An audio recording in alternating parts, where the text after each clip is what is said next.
नमस्कार दोस्तों, मेरा नाम निहारिका सिंह नागर है।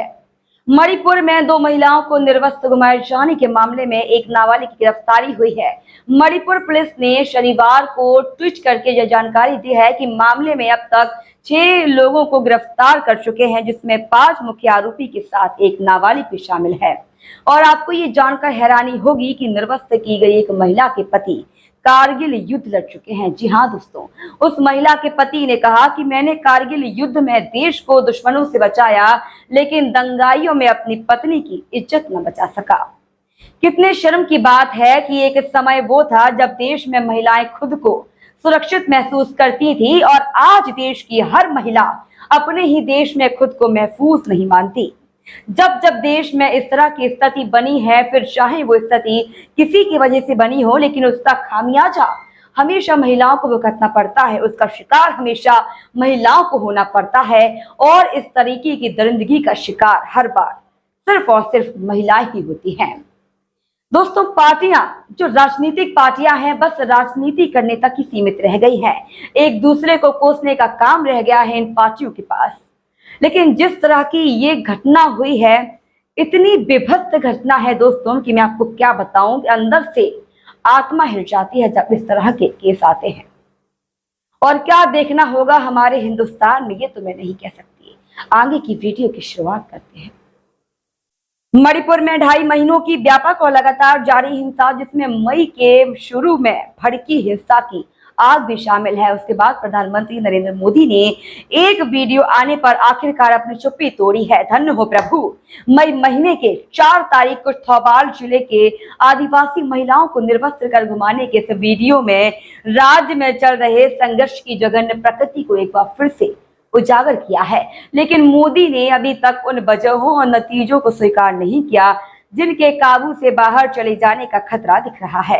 वहीं सुप्रीम कोर्ट ने वीडियो में दिख रहे यौन हमले का स्वतः संज्ञान लिया और केंद्र व राज्य सरकार को चेतावनी दे डाली है कि या तो वे गुनहगारों के खिलाफ मामला दर्ज करवाएं या फिर किनारे हट जाएं और न्यायपालिका को अपनी कार्यवाही करने दें।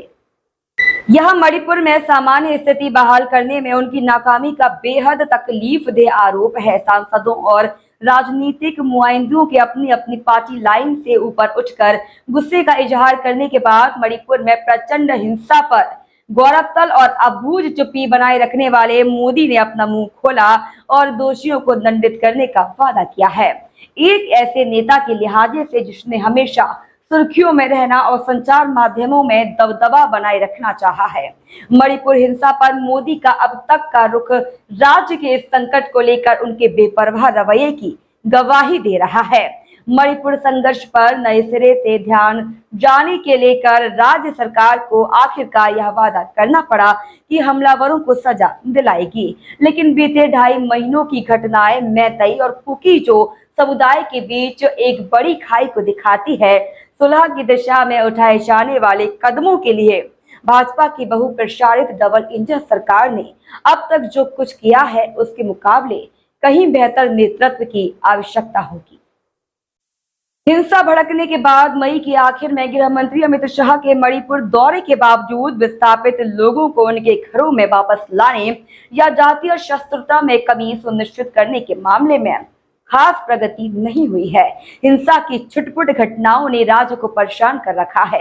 मणिपुर के मुख्यमंत्री एन वीरेंद्र सिंह की नीतियों और बयानों ने दिखाया कि वे जातीय हित की राजनीति से ऊपर उठने में अक्षम हैं, क्योंकि समुदाय उनको समस्या का हिस्सा मानता है।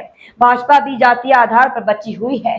अगर इन हालात तक पहुंचने और जातीय शत्रुता बढ़ने के घटनाक्रम को ध्यान में रखे तो यह साफ हो जाना चाहिए कि अब वीरेंद्र सिंह मुख्यमंत्री पद पर बनाए रखा नहीं जा सकता।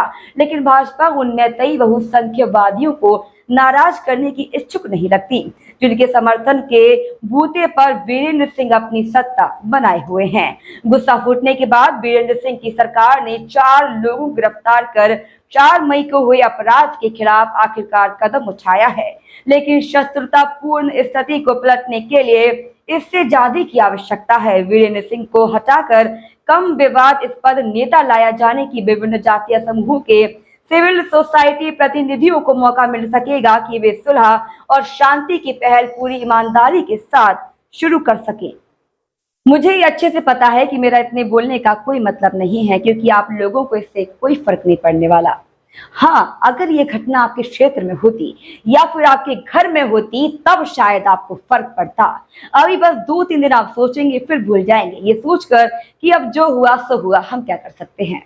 बिल्कुल सही सोचा आपने कि हम क्या कर सकते हैं, आप क्या कर सकते हैं, लेकिन आपका एक बोझ बहुत कुछ कर सकता है, क्योंकि वोटों से सरकार है, ना कि सरकार से बोझ। और ऐसी बेशरम निकम्मी सरकार हमें नहीं चाहिए जिसके रहते ऐसे घिनौने कृत्य हो रहे हैं, और आगे भी ऐसे घिनौने कृत्य होने की संभावना है अगर ऐसे ही निकम्मी सरकार बनी रहेगी। तो अब फैसला दोस्तों आपके हाथ में है कि आपको क्या करना है। विचार अवश्य करिए, मंथन अवश्य करिए, और जो सही हो वही करिए, क्योंकि ये भारत है। इसकी छवि को हमें ही बरकरार रखना है। ये ना सिर्फ मेरा बल्कि हम सबका दायित्व है। जय हिंद।